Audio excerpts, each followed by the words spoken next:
Contraponto está começando e o assunto dessa semana são os embargos infringentes na ação conhecida como o Mensalão, caso do Mensalão.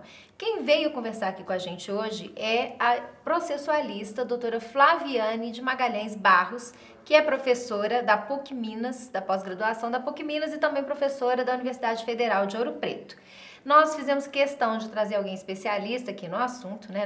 Na verdade, nem especialista, mestre, doutora, né? A doutora Flaviane, que também acompanhou esse julgamento, para que a gente possa discutir, fazer uma discussão qualificada sobre isso. A imprensa tem colocado todo tipo de gente para dar opinião sobre o caso Mensalão, pessoas que desconhecem o processo, que desconhecem processo penal, que desconhecem a técnica jurídica, o sistema jurisdicional brasileiro, e todo mundo pode dar opinião sobre tudo, e o que se tem falado são coisas absurdas. A gente está aqui para fazer o contraponto e para discutir aquilo que você, telespectador, que não tem obrigação de saber sobre isso, mas tem obrigação de se informar, para não sair por aí falando bobagem.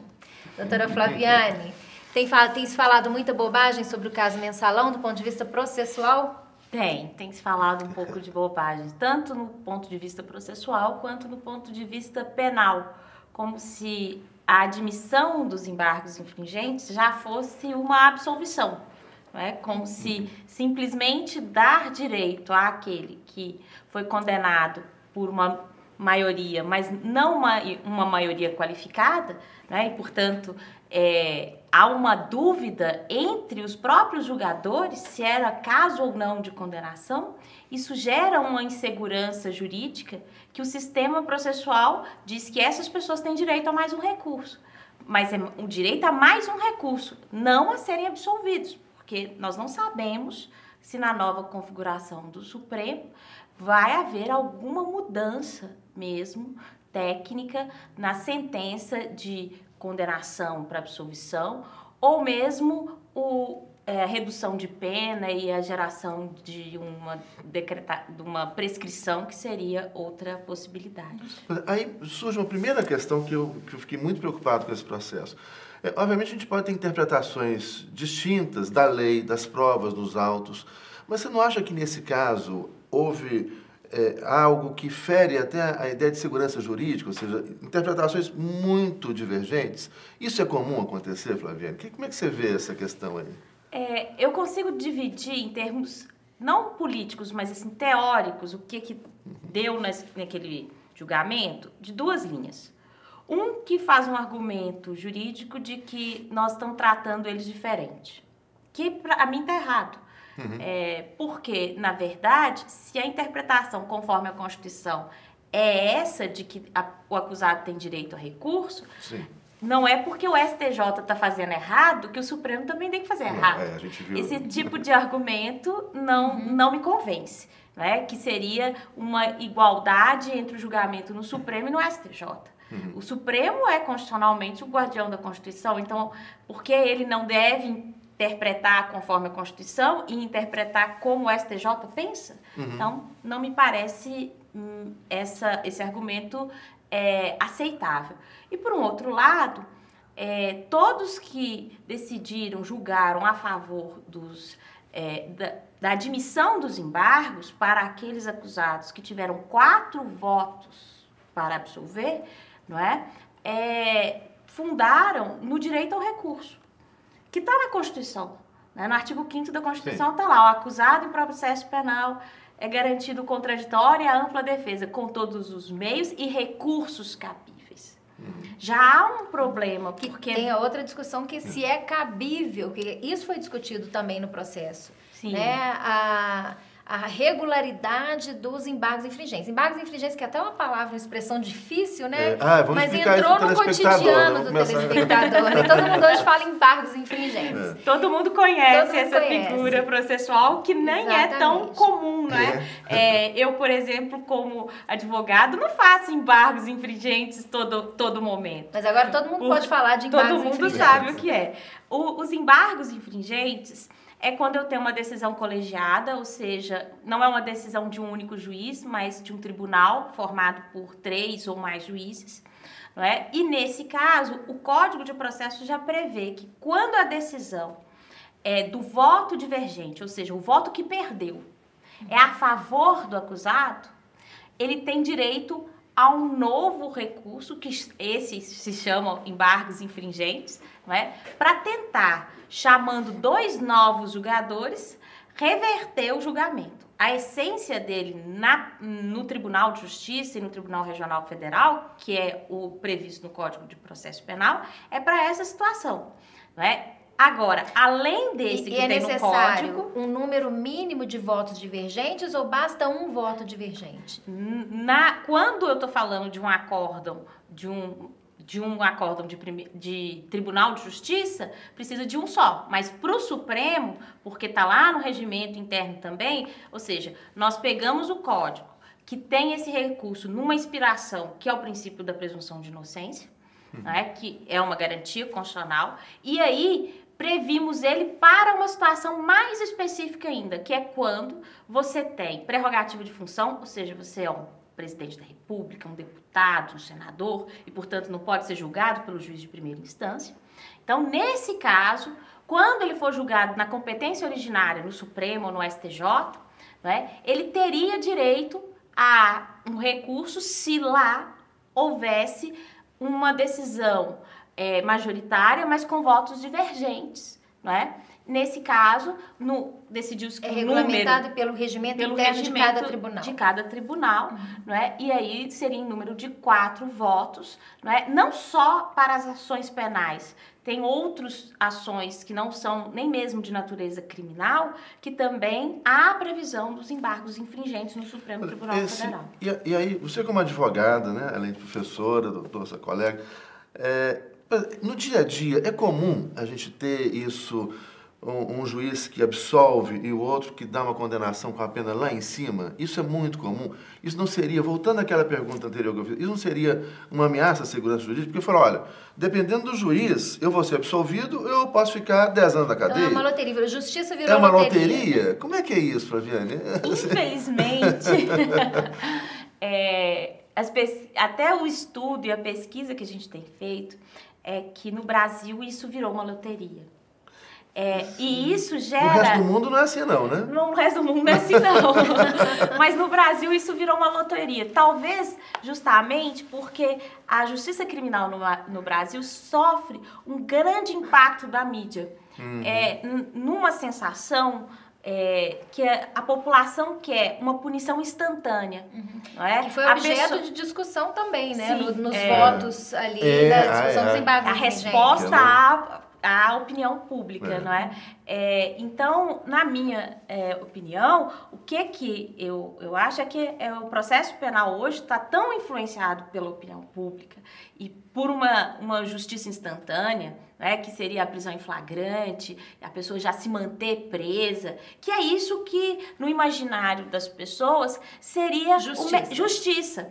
E, na verdade, isso constitucionalmente é uma injustiça. Lógico. Ou seja, você não dá direito àquela pessoa a um devido processo. Lógico. Né? Nós não estamos falando que eles serão absolvidos, nós só estamos garantindo a ele, como nós devemos garantir a qualquer cidadão, o direito ao recurso. E o processo penal, ele não é um direito do Estado contra a pessoa, mas é um direito do réu contra o Estado, né? Um direito do réu a uma defesa ampla.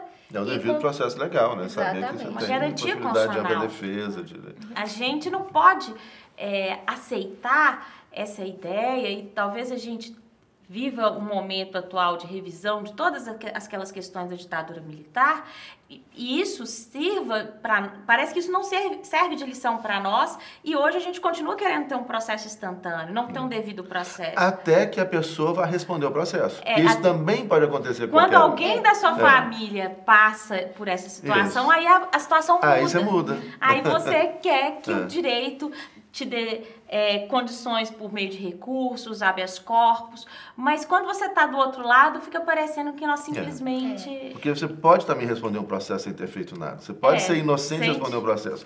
E aí você vai precisar dessas garantias processuais, né? Eu brinco que as garantias processuais não são para aqueles que verdadeiramente cometeram crimes. Não é para aquele dito pela população como bandido, mas é para aquele que não é bandido e um dia está às voltas com o processo penal. Pode ter alguém poderoso que aponte o dedo para você, você fez isso, e aí? Bom, eu vou levantar aqui uma outra questão, hein, que é uma questão que foi discutida, a gente já até mencionou aqui. Qual é a relação entre a opinião pública e vontade popular e o papel do Poder Judiciário? O Poder Judiciário, ele precisa dar resposta, né? A soberania é do povo, isso significa que o Poder Judiciário tem que dar resposta à vontade popular? Qual é a separação que deve ser feita entre função jurisdicional e poder popular? Sim. Pois bem, é claro que no Estado Democrático de Direito, o parlamento e, portanto, o voto e toda a democracia representativa e outras formas de democracia que a gente tem é absolutamente importante.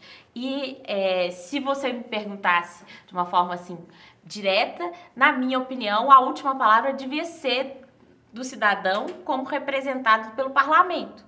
Mas como a gente faz isso? Com o devido processo legislativo. Ou seja, se a gente não está gostando dessa lei, então vamos debater e vamos discutir a mudança dessa lei.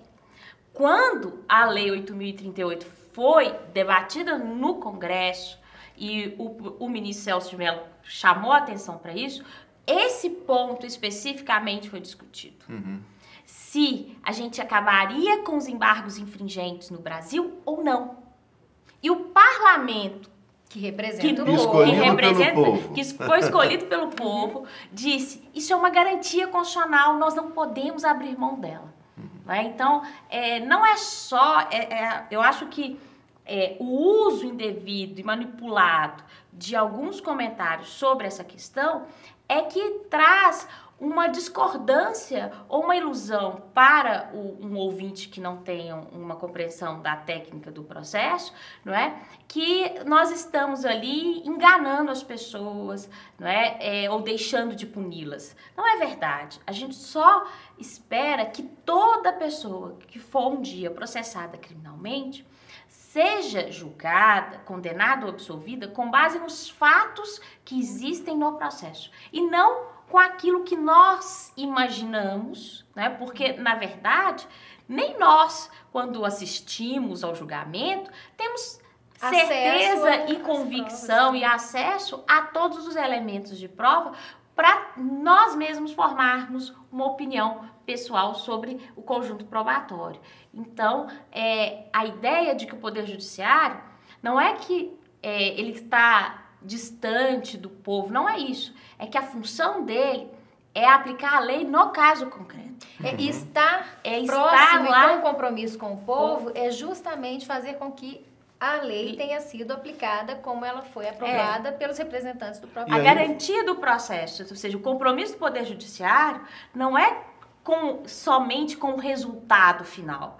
É com o resultado a partir de um processo que garanta os direitos fundamentais daquele que, se for condenado, vai perder um bem preciosíssimo, que é a liberdade das pessoas. E eu queria, no segundo bloco, a gente vai fazer um intervalo, voltar a essa questão da diferença de opinião pública e poder popular. Bom, vamos fazer porque teve o jornal aqui em Minas Gerais, que colocou na primeira página, no dia do julgamento... Não, Zé Luiz, você já está entrando no segundo bloco, vou ter que cortar o Zé Luiz aqui.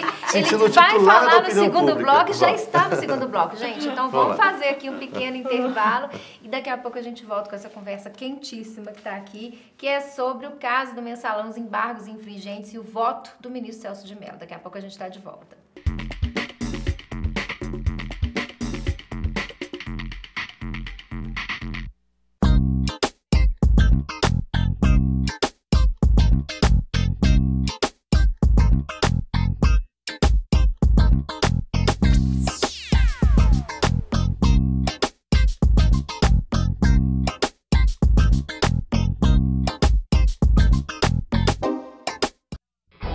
Campeões preparados para derrubar adversários e que sabem como ninguém o que fazer em meio a uma confusão na rua.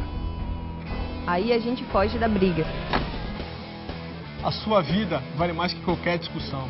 No Brasil, milhares de pessoas são mortas por impulso. Conte até 10, a raiva passa, a vida fica. Paz, essa é a atitude. Uma campanha do Conselho Nacional do Ministério Público e ENASP.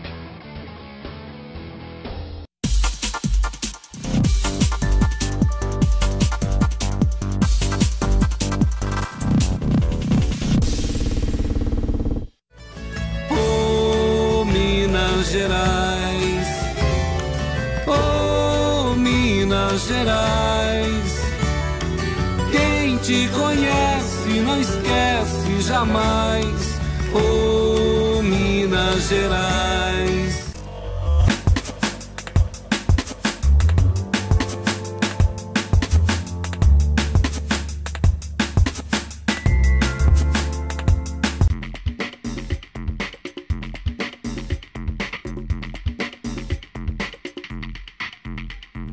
Contraponto está de volta e a discussão dessa semana é o caso Mensalão e a discussão sobre os embargos infringentes, que foi uma discussão tão polêmica, o voto do ministro Celso de Mello, que depois acabou pela admissão desse recurso. A gente encerrou aqui o primeiro bloco com uma provocação do Zé Luiz, falando sobre a diferença entre opinião pública e vontade popular.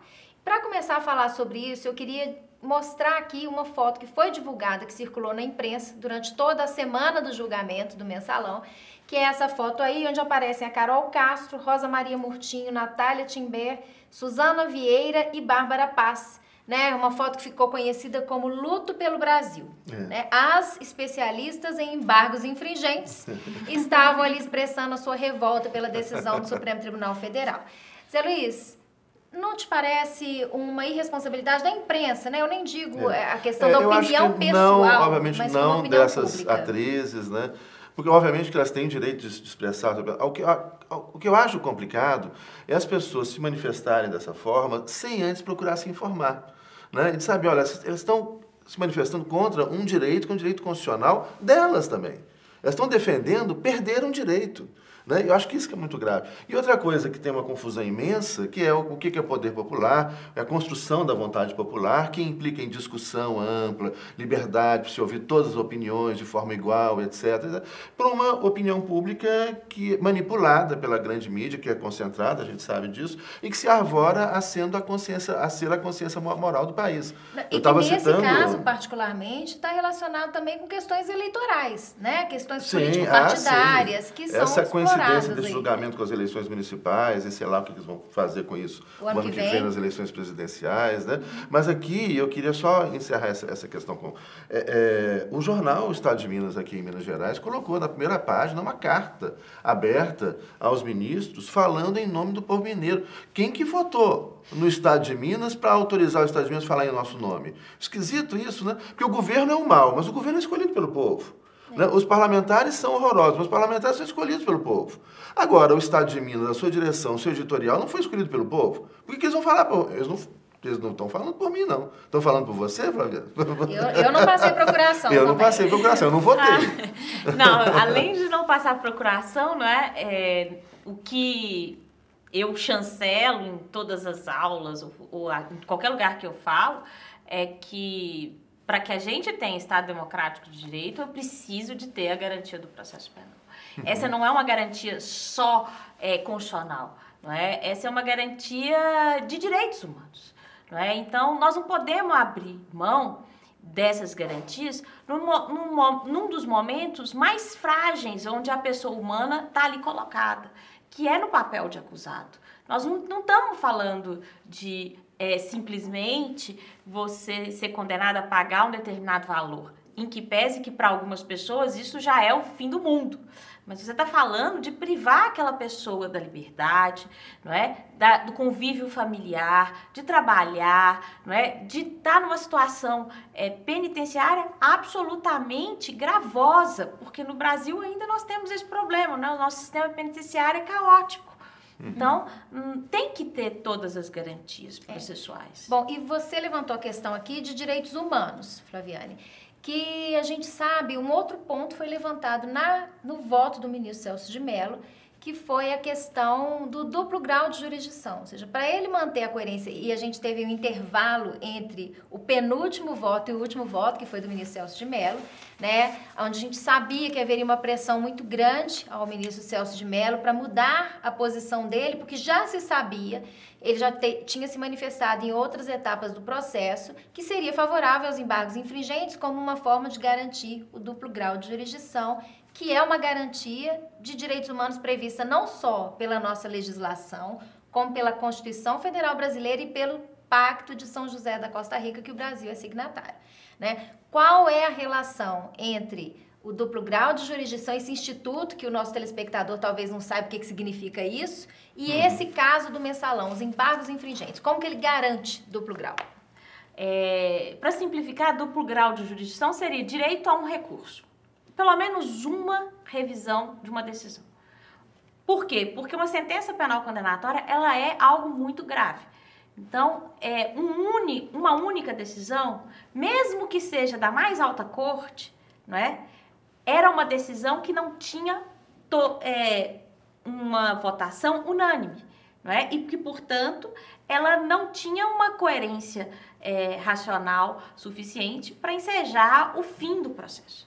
E quando a gente está com uma situação específica como essa, não é só a Constituição. O pacto diz expressamente que todo acusado em processo penal tem direito ao processo e ao recurso. Não é? E desde o início da discussão sobre levar aqueles que não têm prerrogativa de função, ou seja, que não são senadores, deputados, para serem julgados no Supremo Tribunal, estaria violando já o próprio pacto e a garantia a qual, né, de uma forma direta, na minha opinião, nós, como uma república federativa signatária desse pacto, devemos resguardar. Porque um réu comum, ele é julgado pelo juiz, ele tem direito a recorrer ao Tribunal de Justiça. Sim. Né? Se ele tem um processo num tribunal que não já colegiado, ele tem um recurso para um tribunal superior. Então, quando o processo é originário, ele tem início no Supremo Tribunal Federal, ou seja, ele está começando já do topo. Né? Para onde ele recorreria? Então, teria que ser o próprio Tribunal Superior a julgar, a fazer um segundo julgamento. Embargo infringente seria a única possibilidade. É a única possibilidade. Porque embargos de declaração, que foi o recurso que foi julgado antes, ele não tem a possibilidade de modificar a decisão. É só explicar ele só a decisão. Explica algum momento do voto que foi omisso, que existe uma contradição, mas ele não pode modificar uma decisão de absolutória para condenatória ou vice-versa. Agora, eu queria ouvi-la sobre aquele debate que se instalou no momento entre o Marco Aurélio e o Luiz Barroso, né, o novo ministro, porque ali foram levantadas duas teses. E eu queria saber a sua opinião, sei que você é uma estudiosa sobre esse assunto. Quer dizer, a gente vê que a decisão judicial é uma construção de uma norma aplicável ao caso concreto, né, onde se então analisa a Constituição, as normas infraconstitucionais para, diante daquele caso concreto, construir a norma para o caso. Um disse que ele, com sua consciência sozinha, iria construir ou decidir. E o outro disse que ouvia a opinião pública para decidir segundo a opinião pública. Qual dos dois está certo? Ou nenhum dos dois. Na minha opinião, nenhum dos dois. Eu também acho que nenhum dos dois. Né? Na minha opinião, nenhum dos dois está certo. Né? O ministro Marco Aurélio, que em vários momentos, em várias decisões em processo penal, faz decisões belíssimas que garantem o devido processo, direito ao recurso, né? Nesse momento disse, nós temos que ouvir a opinião pública, nós temos que ouvir as vozes que estão aqui fora. Eu também me decepcionei. Então é uma decepção, porque em muitos momentos ele é o voto divergente na turma, mas próximo dos direitos humanos, não é? Em determinadas situações, como, por exemplo, a retomada do habeas corpus como uma garantia constitucional no Supremo atualmente. Não é? E o Barroso foi tentar fazer um discurso, né, de dizer, olha, eu não vou ficar aqui preocupado com a opinião pública. Meu dever é de julgar. Mas de julgar como? Segundo a minha consciência, esse também não é o padrão de julgamento que se espera na atualidade. Não é? Porque um juiz não julga conforme aquilo que ele pensa, aquilo que é as suas opções de vida. Não é? Aquilo que é a compreensão dele do que é certo, do que é errado, do que é o justo, né? Do que é o injusto. Ele vai ter que interpretar o caso argumentando com as partes e discutindo a questão em termos jurídicos. Mas aqui eu vou sair em defesa do ministro Barroso, porque ele o tempo inteiro falou que ele era um juiz constitucional.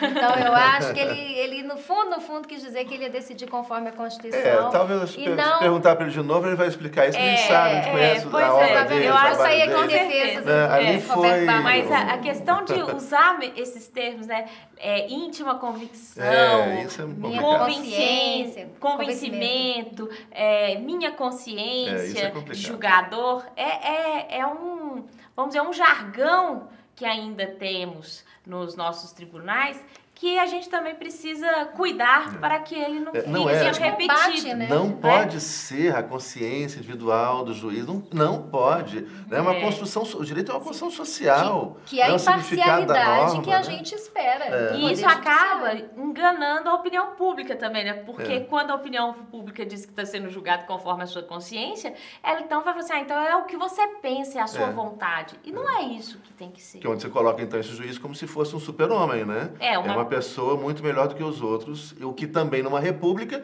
não é assim. Não é assim de jeito nenhum. Né? Que pode ser de jeito nenhum. Ele tem os mesmos problemas que nós. Claro. Tem que pagar a conta no final do mês. Ele não é melhor do que ninguém. Tem problema afetivo, problema com os filhos. É a mesma coisa, né? Ele não é um super-homem, é um super-herói de forma alguma. Bom, e se a gente tivesse chegado a um resultado diferente de não admissão dos embargos infringentes? Né? Será que a gente poderia ter essa questão submetida ao sistema interamericano de direitos humanos por violação da convenção?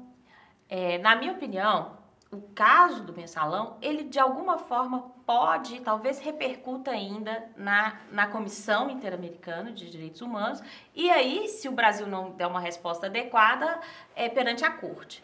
Seja desde o início porque há um problema, porque o ministro do Supremo, que presidiu o inquérito de investigação, é quem julgou o processo, e isso para a convenção está errado, não é? Quebra a imparcialidade, mas a questão do duplo grau é uma questão muito séria. Então, eu vejo com bons olhos esse julgamento justamente por isso, porque vai ser uma situação em que talvez por essa decisão do Supremo, a Comissão Interamericana de Direitos Humanos não coloque a ação penal 470 nesse debate do descumprimento das normas de direitos humanos. Será que as atrizes da Globo não divulgaram precipitadamente a foto do Lula? Porque essa foto seria boa, caso não tivesse sido admitido os embargos infringentes. Porque aí seria um caso do Brasil violar uma convenção americana de proteção dos direitos humanos. É uma ofensa a um direito humano universal, uma ofensa a um direito fundamental constitucional. Aí era o caso de luto, né? E uma coisa que eu acho que é importante, que inclusive está expressa na decisão do ministro Celso de Mello, é que os tribunais europeus, eles admitem que não haja o duplo grau quando a decisão parte de uma corte máxima, mas que não é a posição do sistema interamericano de direitos humanos. Né? Então, para a gente manter uma coerência do direito interno com o direito internacional, que nós nos comprometemos voluntariamente, que isso é importante, porque aqui não é uma questão de comprometer a soberania do Brasil, mas de exercer a soberania no sentido de que a gente quis se comprometer com esse sistema, então não teria outra possibilidade senão assegurar o cumprimento do artigo 8º da Convenção, né, que é o Pacto de São José da Costa Rica. Acho que nós temos 30 segundos, aí rapidinho. É possível fazer alguma previsão sobre o resultado desses embargos infringentes? Não.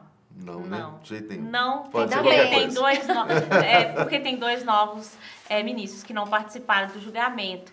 E eles devem ter o direito de participar agora, não é?